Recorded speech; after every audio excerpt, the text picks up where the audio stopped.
Welcome to an information session about the Family Support Institute of BC. We're grateful that you're here to listen to information about our organization. I first want to start by gratefully recognizing and acknowledging that any of you that are here listening to us today, we want to acknowledge the traditional and unceded territories of all of the First Nations from all across our province. We also want to acknowledge the Métis and Inuit people that work and live on the various traditional territories from all across this province. It is on this land that we live, we learn, and that we do our work. Thank you. We also want to begin this workshop or this information session to say that we strive as an organization to be open and inclusive and respectful in everything that we do. And we're continuously learning about the proper use of pronouns and ableist language and to be culturally intelligent and sensitive.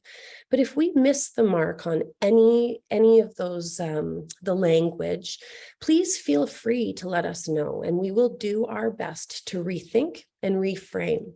And so thank you for being on this learning journey with us. In that strain of thinking, I also want to be acknowledge that we are also striving to be careful and cautious, and to create spaces where everyone feels safe and respected. And so if our language in our presentations ever leave you feeling triggered or unsafe, please let us know. And that is particularly in this session here today. Please know that it was never our intention, but we want to hear from you.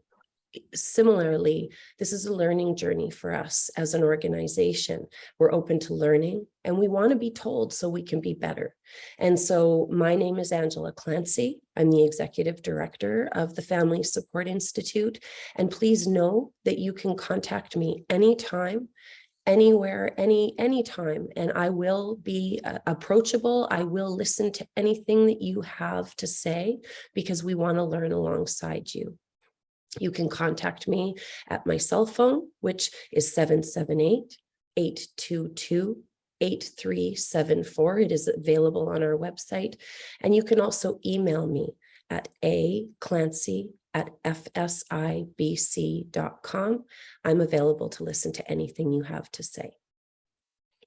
So first, I want to start by telling you just generally about what the Family Support Institute is and does. And then I'm going to go into some details about some of our programs and services. So the Family Support Institute is a provincial nonprofit society. We're also a charity. And we are committed to supporting families who have a family member with a disability. And what I will say is our mandate is to support any family who has a family member with any disability, at any age, anywhere in the province, and that includes mental health. And what that means is we will say no to nobody. We are unique in Canada.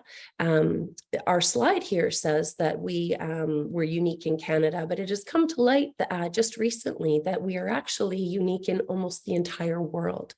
And so we're the only grassroots family-to-family organization with a peer support model with a very broad volunteer base. And I'm going to tell you a little bit more about that throughout this presentation.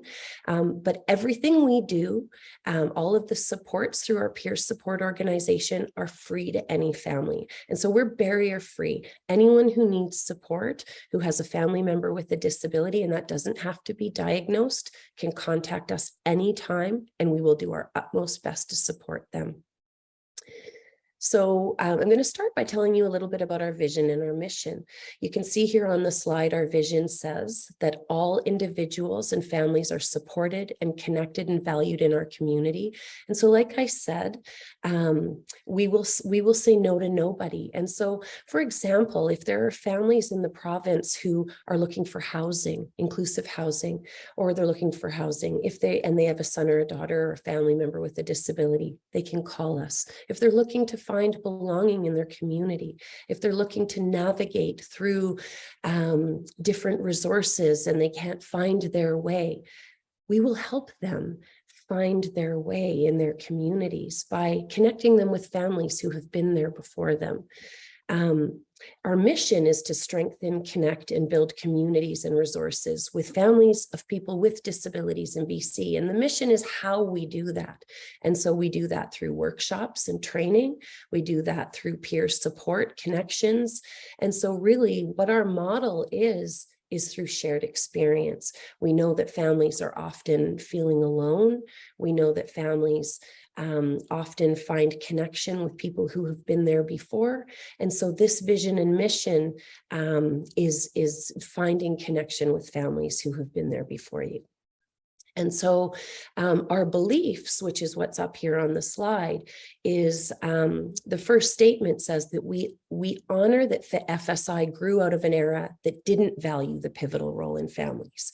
And so our beliefs say that we know families are the best voice to speak for their unique circumstances.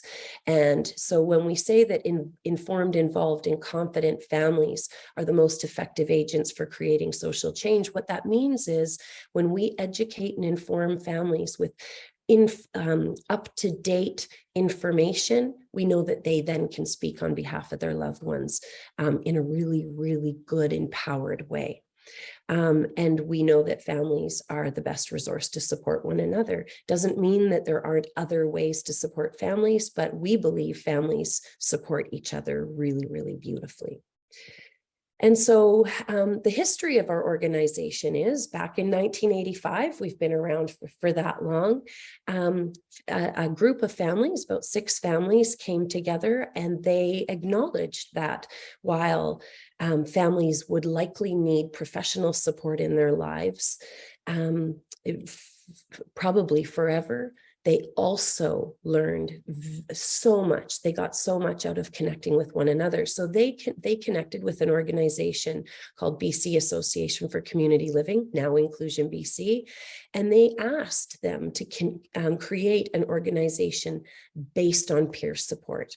They wanted an organization that would allow families and empower families to connect with one another. So BCACL, then the executive director then was Alet Mansky, reacted and responded to that and said, I think that's a wonderful idea. So he created FSI at that time. And with funds from the St. Christopher Foundation, FSI was incorporated as a registered society. And it was 6 resource parents. That's our peer support people. That's what they were called. They held their first training weekend. That's what we do every year, is we pull together a training weekend to train our peers, our peer support people. In 1992, we became a registered charity.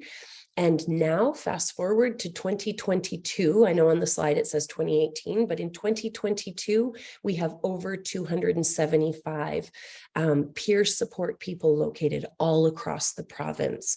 And in 2018, we created a historian committee because those 6 resource parents that started our organization back in 1985 have never left. And the people who grew out of that time have never left our organization. And that history is imperative to know, what was it like supporting families back in the beginning? How have we evolved over time? What was the advocacy like then? What did you fight for back then? And how have times changed? So we have a historian committee to preserve the history of the organization and talk to families about the history. And so what do we offer as an organization? Like I mentioned, we have peer support. Anybody can come. And everything is free. You don't have to have a diagnosis to call us. So I know that there's many services and supports in the province where you have to have a diagnosis. You don't have to have a diagnosis to call us. We also do workshops and training, and a little bit further into our presentation, I'm going to talk in a little bit more detail about how those workshops have evolved over time. And we provide networking, and that is probably one of the most crucial opportunities in FSI for people to come together and learn from one another and find out. So many times families come and they say, I thought I was alone. And then I met these other families and they taught me so much more about the fact that these services and supports are available in my community. And I had no idea they were right around the corner. And then information sharing and referral to resources in communities where families can go alongside one another. And so our support model, which is the foundation of what we do, I'm going to tell you a little bit about that. So those 275 resource parents, they come in, they volunteer, and they want to volunteer. And so we refer to them, like I mentioned, as resource parents or partners. Not every one of them are parents, although I will say the vast majority are moms. We do have some grandparents, aunts, uncles, siblings, the growing number are dads, and they connect with one another by sharing experience, expertise, guidance. They support families to advocate for one another. And so the model works like this. Anyone can call for support. The office receives a support call, and they will take a little bit of information from the family who needs support. But that staff person, we have 26 amazing staff all across the province. We have some family support staff who work in our office. And that's not where the family is going to land. And so we'll take just a little bit of information from the family when they call us, and then they will refer them out to one of those volunteer support peers. And so what they'll do is they'll gather a little bit of information about what that family needs. Sometimes the family doesn't know what they need, so they'll do just a little bit of curious learning from the family. And then the staff and the family will decide the best way to match to a resource parent. Sometimes it's by disability, sometimes it's by where the family needs to go. Maybe they need someone to go to a meeting. Sometimes it's based on region, age, diagnosis. Sometimes it's an experience. And then the staff will make a referral to the resource parent or peer or partner. And then that resource parent will call the family. And we don't often ask the family to make another call because sometimes they're a little bit too overwhelmed. And the family will get a call from that resource parent within 48 to 72 hours. And one of the things I'll say is, it's okay if the family doesn't like the person they're connected to the first time. Our organization is based on relationship. And so sometimes that connection just doesn't fit the first time. And so if the family calls us back and says, it just didn't work the first time, I didn't get a good feeling, maybe they didn't meet my needs, we get it and it's okay, we'll make another match.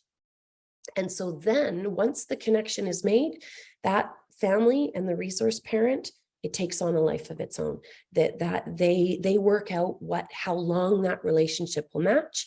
Sometimes it's 24 hours, sometimes it's just a phone call, sometimes it'll take weeks, and that's okay. It takes as long as it takes. And so what can families expect when they call us? They're always welcome. We are never a closed door. They can expect to be heard. They can expect to be understood. We adhere to a non-judgmental approach to supports. Everything is confidential, and it's based, like I mentioned already, on shared lived experience. And that support can be ongoing. They can call us back as many times as they want for the same situation, for different situations. They will be met with empathy, compassion, and understanding, because all of our staff are also family members.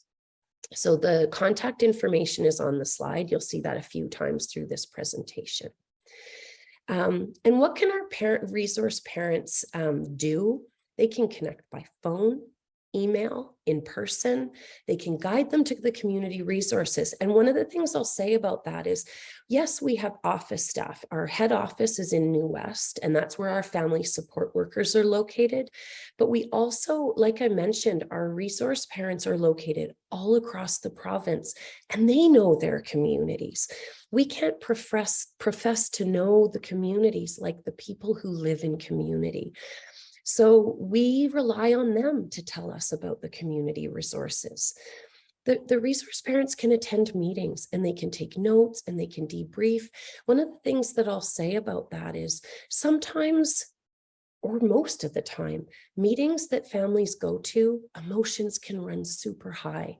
And so that resource parent going to a meeting can hear the meeting for you, and they can take notes, and they can help you understand the things that sometimes you might not be able to hear because your emotions are running really high.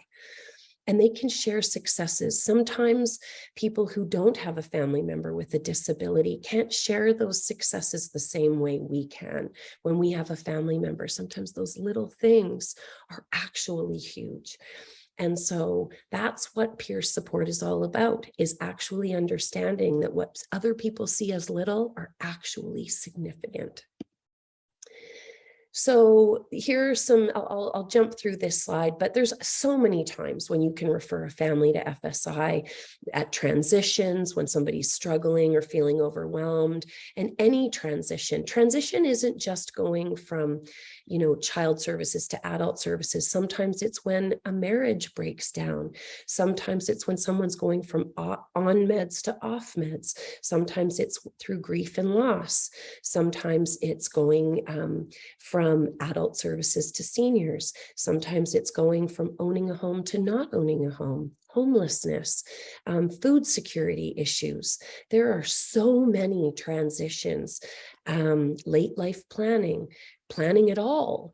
There are so many transitions, when someone's looking for support moving through systems navigation is complicated, and anybody can be referred to FSI. If you just see somebody, they don't even have to be struggling. They can be celebrating and wanting to celebrate. It doesn't always have to be someone who's in need. It can just be, if you want to talk to another person and celebrate with them who might want to share that celebration. So, you can refer somebody to FSI at any point.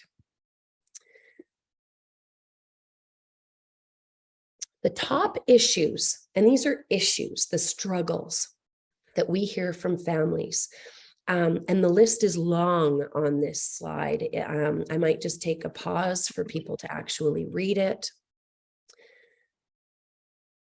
It's an overwhelming list. And this list hasn't changed since I've started at FSI as ED, and I've been in ED at FSI for 22 years. And so we can appreciate why people need to call us, why they need to connect with other families, and why families need to come together, why they need someone else to sit by their side and journey alongside them. I can tell you that the transitions haven't changed. There are more kids going into care or considering going into care, which is challenging. The mental health calls that we're getting at FSI have gone up in astronomical numbers, and the aging calls, families who haven't been able to think about planning, and now they need to think about planning because they're at an age where, they need to take that into consideration. The wait lists for services are so significant. And so as we contemplate these, the consideration of having someone to journey alongside you is a really good contemplation. But the other consideration is who's going to advocate beside you, who's going to coach and mentor you to advocate, because those systems that we talked about are very significant. And I'm going to talk about advocacy in a few minutes. And so I've already talked about this, so I'll just kind of run through it quickly, but the impact of family-to-family support is huge. There's a culture of hope, there's more connection and empowerment, and it does lend itself to being understood by people who actually understand that journey. So now, does that FSI advocate? And the answer to that is yes. We coach and mentor families to advocate for themselves. We can help families to understand their rights. We can help them understand and move through systems, and we can sit with them as their voices are being heard. We can help families understand the policies and resources to inform their own advocacy. We also advise government and decision makers of the trends and issues that we hear in our office, and we support about roughly 8,500 families each and every year. And so we have significant information about those trends and issues, and we try to collaborate. When it comes to systems advocacy, We are a rights-based organization that supports the voices of families and individuals with lived experience. And the way that we do systems advocacy is that we highlight issues of significance and concern by doing things like surveys and reports and presentations. And when we do those things, we elevate the voices of families and people with lived experience of disability. And the three main priorities we elevate while doing that is to affect policy change. We want to improve services and supports for those who need it, and to raise awareness in community. When we do systems advocacy, we do it with the vast majority of families in mind. So now I'm going to completely shift directions, and I'm going to talk to you about our workshops. So the workshops that we do as an organization inside, and these are our contracted workshops, are all designed for two audiences, or a combination of audiences, and that is for families and professionals, and they're written and delivered by families, trained families. And these are diverse on topics and length. And those topics on our screen are our standard workshops. And so our standard workshops are, we can do them in a 2-hour workshop, we can do them in a half-day workshop, we can do them in a full-day workshop. And people will request these workshops for us, and then we'll find out who's your audience, what are the areas you want us to focus on, and then they can book them from us. Next, I want to talk to you about the other supports we've done with respects to other kinds of training and workshops that we've done. And so the slide that you see here references the number of meetings that are called family hangouts, learning explorations, and training weekend. And COVID gave rise to another type of opportunity for FSI. And this was for us to pivot and meet families online. And so we started doing, a couple of years ago, these family hangouts. And family hangouts are online, in essence, like a support group. And our family hangouts are, some of them are just open. They don't have a topic. They don't have a theme. They don't have a speaker. They're just an opportunity for families to come together.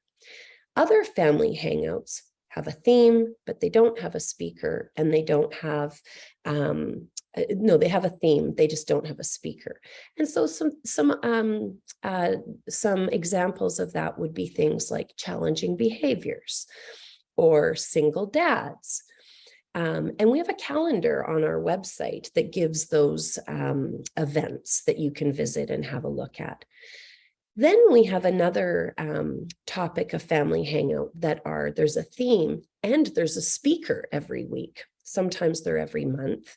And so an example of that would be housing, inclusive housing options, or FASD. We have an FASD series.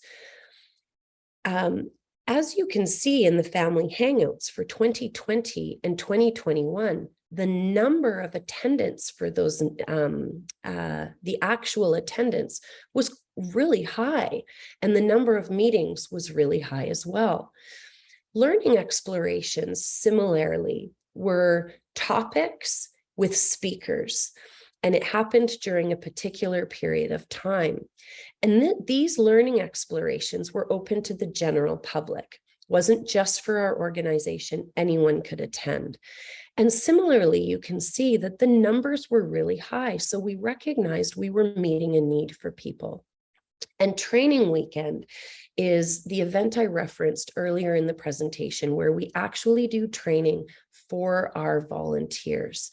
And we ask them what training they need. Sometimes we identify training that they need based on the support calls that we get. And the number of meetings changes depending on that. And so this is the number of supports that we offer online And we've realized that this is a new way that we're going to meet the needs of families, and we're going to continue this going forward.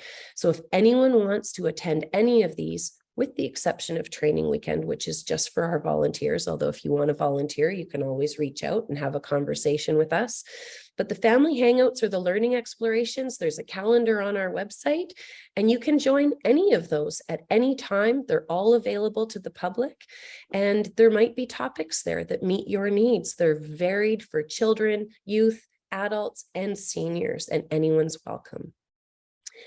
So the next thing I want to talk about, and I'll have to run fairly quickly through, but you can see there are links here, are some of the projects that we've created. And all of our projects are created when a need is identified by families. And so the first one I'm going to talk about is Find Support BC. One of the things that was identified by families was a central place to find what resources are available in community based on disability, age, region, and eligibility for those resources. Now, based on our mandate, we decided to create Find Support BC, which is age 0 all the way up to 100, all disabilities, including mental health. We created this comprehensible, searchable online disability resource database, and we have one staff who enters all the disability resources in the province.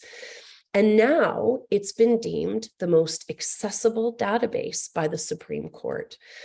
And so all you have to do is go in with a person in mind, and you choose the disability, the region, the city, the disability, the age, the disability, the region, and the city. And up will come the topics and then the subtopics. And you can search. And if there's not one in there that you know is in your region, you can add it yourself. And so it won't actually go live. It'll send an alert to our staff, who will then see it, make sure it's tagged in the right places. But there's over, and actually this slide is outdated, there's actually now over 7,500 government and non-government resources in this database. It's very easy to use. Similarly, on this slide, you'll see there's a transition timeline. The transition timeline is for going from youth to adult services, but it's got printable checklists with flashing buttons that tell you what you needed to have done before, what you should be doing now. Shouldn't be using the word should. What you should be doing now, and what is coming up next. And it's got little videos, very easy to use. And then there's My Community BC, which is a tool with a map to discover welcoming places in your community. You can also create your own personal map inside of My Community BC. And it's to be able to identify places that you want to be able to go and explore in your own home community, or if you go somewhere else, if you're deciding to travel. Next is My Booklet BC. And this is a tool that we learned from families. They don't want to tell their story over and over and over again. And so what we did was this tool was gifted to us by a mom who had been creating these booklets for her daughter ever since she was little. And she was a graphic designer. She made these booklets and she updated them and updated them and updated them. They're beautiful. And she wanted to gift these to other families. So she gifted it to us, and we made it online. And it prompts you to create gift or dreams and goals and information, medical information perhaps. And you just do it online, and then you can download it, you can print it, or you can send just PDFs of certain sections and you can update it. It's got lots of different backgrounds you can choose. You can upload photos. Very easy to use. And if you don't find it easy, you can reach out to our staff and they'll help guide you through it. Support Worker Central, one of the things we know is that it's very difficult to find staff if you have individualized funding. So we decided to create a matching site that helps support workers find families. And it's a matching site specific to disability to help families find support workers. And so we've just updated the site. It's got bulletin boards and things in there to help post jobs. And it's a highly successful job matching site. Wayfinders is a program that helps families who might need more intensive coaching support for doing some personalized planning and dreaming. Sometimes our resource parents might not have as much intensive planning, person-centered planning experience. And so the Wayfinders program offers that support, as much time as they need to be able to get over a little bit of a challenge, and then they will pass them on to a resource parent. The PATH training pilot is a very exciting pilot that we started in 2018. PATH planning is a planning where somebody will do a facilitated conversation of planning while somebody else graphically designs the plan on the wall. It's a very expensive process that ends up with a beautiful path or a plan. It costs usually about $1,500 to get a path done. So we engaged in a process where we trained 98 path facilitators. And by doing that training, the path facilitators agreed that they would give 3 free paths in exchange for doing the PATH training for free. And now we have hundreds of free paths available to families. And like I said, it's valued at $1,500. So anyone who wants a free path, which is a beautiful way to have a really nice path plan done, you just need to contact us. So the next slide that I have to share with you is about our publications. We have a newsletter that you can sign up for. It's lots of beautiful family stories, and you just need to subscribe to it on our website. We also have a weekly bulletin that that you get, which is up-to-date government information. So that's one of the commitments that we make to families, is any information that comes out from government, whether it's changes in services, changes in policy, we commit to bringing that to families regularly. We also have written books, and we have those books available. One is about stories from families, and one is stories from siblings. I personally am a sibling, and so brothers and sisters stories are ones that don't often get told. And so we have a collection of sibling stories. We also have 3 other books that we have written. We've written a dual diagnosis guide that is really good information about families who have disability and mental health. We've written a wellness guide, which is just about how to take care of yourself. As we know, many families, as particularly like I was mentioning, the mental health calls, it's challenging to take care of other people when you don't take care of yourself first. And then we've also written an employment options guide, and this is just about all of the various different types of employment options that families can support their sons and daughters in. And one of the things I just want to mention before we wrap up here is that we have a lot of support from corporate sponsors. And I think this is a testament to the people and the organizations around the province that really lean into peer support and lean into family support. And I just want to acknowledge that because, like I said, we're unique in the province, and And this is something that I'm really proud of for our organization. I also want to acknowledge the really hard work that our staff do. We have an amazing training team that puts all of those workshops together and brings the speakers to our workshops and coordinates the schedules. We have a tremendous family support team that brings, that has these family support calls that come in, and they weigh heavy on them. We have regional network coordinators all across the province that do community engagement, and they work with partners and send the message out about peer support and tell the story of FSI. And it's an amazing story. And then we have a management team that pulls all of those pieces together, which is a big job.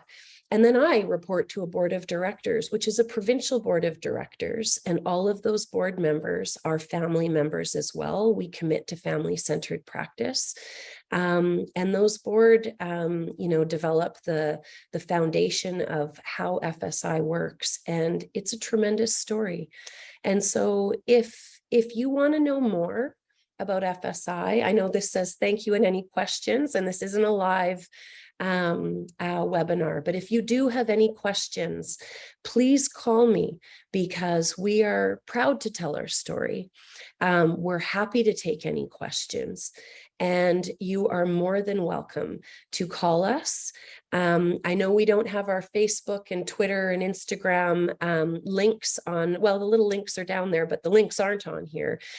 We also have a very good social media and marketing person who is doing a tremendous job of telling our story online as well. So on our website, you can follow us on all of our social media followings, but please call us anytime if you have any questions. We're more than happy to engage with you. And thanks for listening.